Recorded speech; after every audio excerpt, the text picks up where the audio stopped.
Hai, hari ini saya mau membahas lagi tentang cryptocurrency.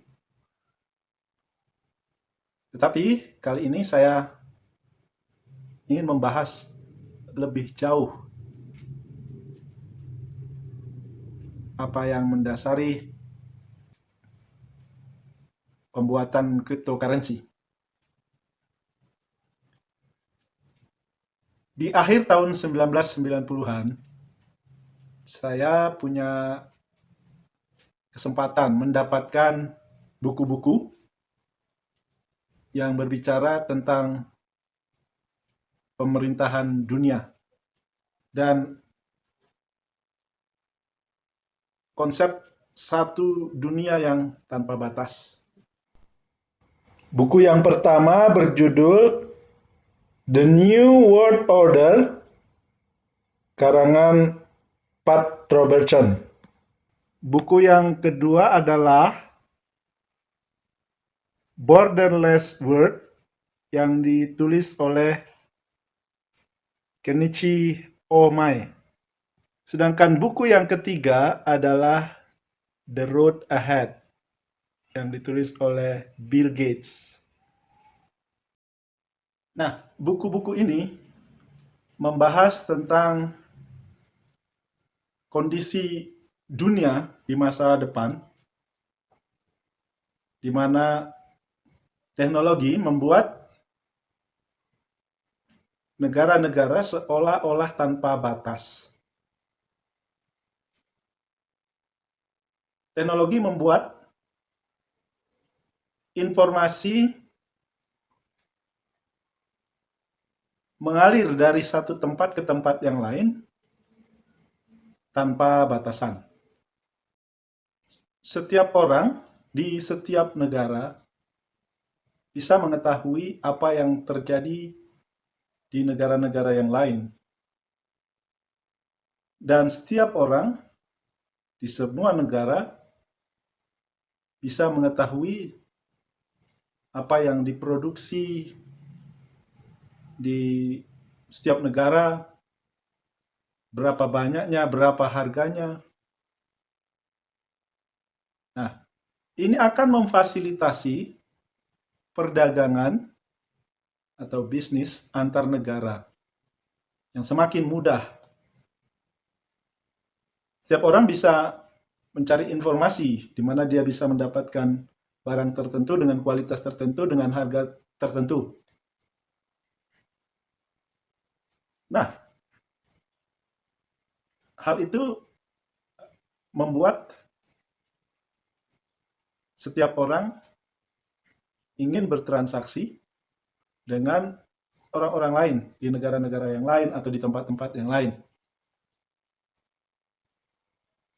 Hal itu dapat terjadi karena difasilitasi oleh teknologi.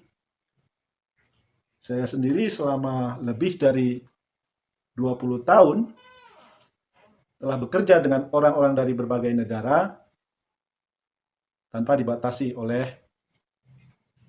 apapun. Hanya dengan mengandalkan teknologi, khususnya internet, yang memungkinkan saya berkomunikasi dengan murah dengan orang-orang dari berbagai negara. Nah, interaksi bisnis yang terjadi di antara orang-orang dari berbagai negara menimbulkan kebutuhan akan adanya mata uang atau currency yang diterima di semua negara, di semua tempat. Nah, selama ini mata uang yang dipakai itu adalah dolar Amerika. Tetapi ada ketidakpuasan karena dolar Amerika itu dikendalikan hanya oleh pemerintah Amerika. Dan pemerintah bisa memutuskan untuk mencetak uang dolar kapan saja, sesuai dengan keinginan pemerintah.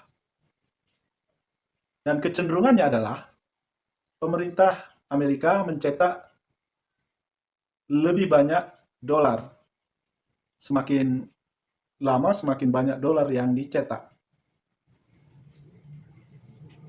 Hal ini membuat nilai dolar menjadi menurun. Artinya, daya beli dolar itu menurun. Dengan kata lain, terjadi inflasi, di mana nilai dolar yang sama tidak lagi mampu untuk membeli jumlah barang yang sama.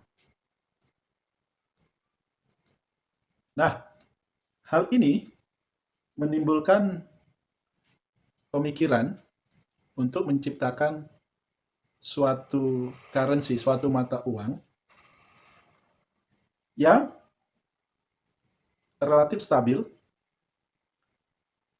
diterima di mana-mana, aman, dan mudah pindah tangankan.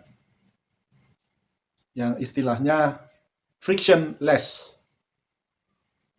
Currency atau mata uang ini juga tidak dikendalikan oleh satu lembaga atau satu negara atau satu perusahaan, satu pemerintahan,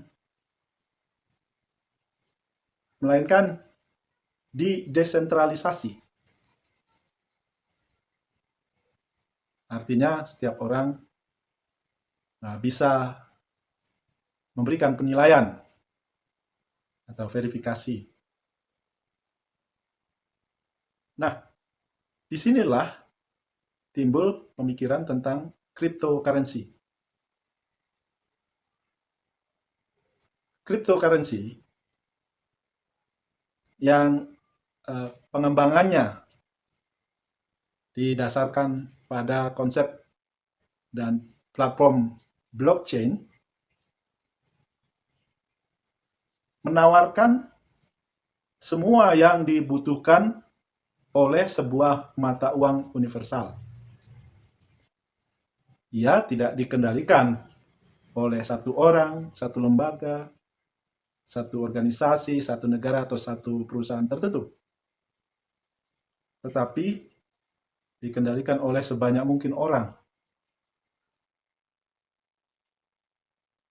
Dan tidak ada batasan wilayah atau tempat di mana orang bisa terlibat di dalam proses. Jadi inilah yang mendasari pembuatan cryptocurrency. Tetapi kenyataannya sekarang, tawaran ini tidak terpenuhi dengan baik. Sebagai contoh, saat ini setiap orang bisa membuat cryptocurrency-nya sendiri. Sehingga banyak sekali cryptocurrency yang beredar. Jumlahnya bahkan sudah mencapai lebih dari 18.000. Kemudian cryptocurrency ini hanya diperdagangkan di dalam bursa yang jumlahnya juga ada ratusan. Selain itu, dari segi keamanan, ternyata e-wallet yang digunakan untuk menyimpan cryptocurrency juga tidak bebas dari serangan hacker yang bisa membobol e-wallet dan mentransfer, memindahkan cryptocurrency yang ada di dalamnya ke e-wallet yang lain. Nah, keadaan ini tentu tidak diinginkan, tidak sesuai dengan apa yang dibutuhkan oleh dunia yang tanpa batas, di mana orang bisa pergi dari satu negara ke negara yang lain, dari satu tempat ke tempat yang lain dengan bebas, dan bisa bertransaksi menggunakan satu universal currency yang berlaku di seluruh dunia. Nah, saya memperkirakan bahwa cryptocurrency yang ada sekarang ini hanya merupakan pendahulu atau forerunner untuk sebuah cryptocurrency universal yang sesuai dengan apa yang dibutuhkan, yaitu aman, berlaku di mana-mana, tidak disentralisasi, mudah dibawa karena hanya memerlukan gadget, ya bisa berupa HP atau gadget lain yang bisa memfasilitasinya. Jadi beberapa tahun di depan akan diciptakan sebuah cryptocurrency universal. Saya menduga namanya mungkin semacam Universal Digital Signifier. Universal Digital Signifier. Universal itu berarti berlaku di seluruh dunia. Digital ya tentu bentuknya yang berupa digital. Signifier itu berarti menunjukkan sesuatu. Jadi UDS ini menunjukkan berapa banyak nilai seseorang, berapa banyak yang dia miliki. Nah, itu sebabnya disebut sebagai signifier.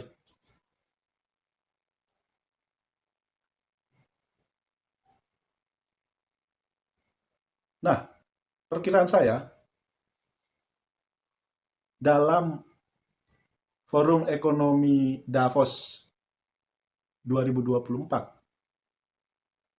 atau Davos Economic Forum 2024, para ahli ekonomi yang datang dari berbagai negara dan para pebisnis akan berkumpul dan membicarakan tentang Universal Digital Signifier ini